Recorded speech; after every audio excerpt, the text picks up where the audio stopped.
Welcome back to A Scottish Castle a Day, brought to you by bagtownclans.com. I'm your host, Colin MacDonald, and today we're heading to the west coast of Scotland, to the shimmering waters of Loch Leich, where one of the most iconic castles in all of Scotland stands tall, Castle Stalker. Rising dramatically from a tiny islet, this stunning medieval stronghold offers more than just breathtaking views. It's a portal into centuries of Highland history, clan feuds, and royal connections. So grab your walking boots and let's take a journey through time to uncover the remarkable story of Castle Stalker. Castle Stalker, whose name originates from the Gaelic Stalcair, meaning hunter or falconer, has a history deeply intertwined with two of Scotland's most notable clans, the MacDougals and the Stuarts of Appin.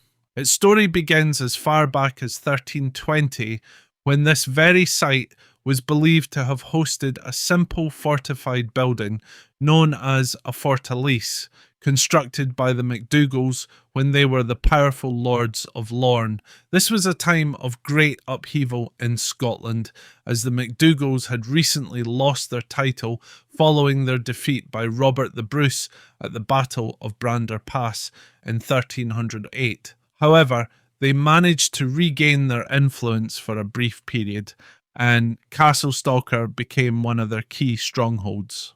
But like the ever-shifting tides that surround the castle, power in the Highlands was also in constant flux. In 1388, the lordship of Lorne passed from the MacDougals to the Stuarts, a change that would shape the future of Castle Stalker.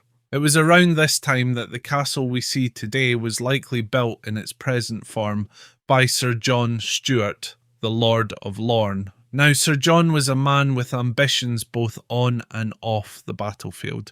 He fathered an illegitimate son in 1446, and it's believed he constructed Castle Stalker as a residence around this time. The drama in Sir John's life, however, didn't end with castle building. In 1463, while attempting to legitimise his son through marriage, Sir John was murdered by Alan MacCool, a renegade from the MacDougall clan. But in true Highland fashion, vengeance was swift and bloody. Sir John's son, Dugald, went on to kill MacCool at the Battle of Stalk, just across the water from Castle Stalker. This victory not only cemented Dugald as the first chief of the Stuarts of Appin, but also solidified the castle's place as a seat of power. One of the most colourful chapters in Castle Stalker's story involves none other than King James IV of Scotland, who is related to the Stuarts of Appin. The king, known for his love of hunting and hawking, frequently visited Castle Stalker in the late 15th century, using it as a base for his excursions into the Highlands. During his stays, it's believed that upgrades were made to the castle, possibly adding the top floor and roof. It's said that the royal arms above the front door may even date back to this period, a lasting reminder of the castle's connection to Scotland's monarchy. Yet Castle Stalker's history is not just about royal visits, it's also about bitter clan rivalries. In 1520, Sir Alexander Stuart of Invernahyle, a relative of the Stuarts of Appin, was murdered by the Campbells while fishing near the castle. This gruesome act sparked a wave of revenge, with the Stuarts, led by the formidable Donald Nan Ord Stuart, launching attacks on the Campbells. Donald, a legendary figure known for his incredible strength, rumour has it he could wield a blacksmith's hammer in each hand, became a key player in the Stuart-Campbell feud, and his actions would resonate for generations. Fast forward to the 17th century, and the fate of Castle Stalker would take another dramatic turn, this time due to a drunken wager. In around 1620, Duncan Stewart, the 7th chief of Appin, lost the castle to the Campbells of Airds in a bet involving an 8-oared boat. Such a loss didn't sit well with the Stuarts, and they managed to reclaim the castle in 1689, only to lose it again after a prolonged siege by the Campbells. The ebb and flow of control between these clans became a recurring theme, with each trying to hold on to this strategic fortress. During the Jacobite Rising of 1745, Castle Stalker found itself back in the spotlight, held by the Campbells and garrisoned with government troops. Despite their loyalty to Prince Charles, the Stuarts of Appin, whose regiment fought valiantly in the Jacobite cause, were unable to retake the castle.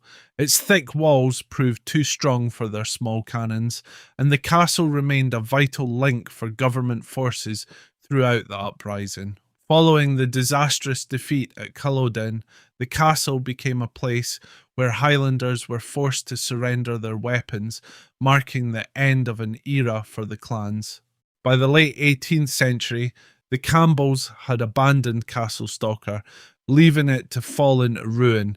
Its roof collapsed and it became little more than a storehouse. However, in 1908, the castle's story took a hopeful turn when it was purchased by Charles Stuart of Akara, who carried out basic preservation work to save it from further decay. The most significant restoration, however, came in 1965 when Lieutenant Colonel D.R. Stuart Allward took over, and with the help of family and friends, spent a decade painstakingly restoring the castle to its former glory.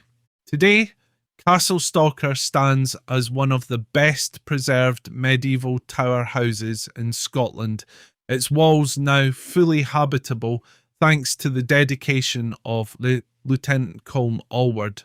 It's a fitting legacy for a castle that has seen so much history, from clan battles to royal hunts, and even a brief appearance in the world of cinema. Monty Python fans may recognise it as the castle from Monty Python and the Holy Grail. So, whether you're a history buff, a fan of Highland landscapes, or simply someone who loves a good clan feud, Castle Stalker offers something for everyone. Its rugged beauty, perched on its tiny islet, serves as a reminder of Scotland's turbulent past and the resilience of those who fought to hold it. Thank you for joining us on this episode of A Scottish Castle a Day.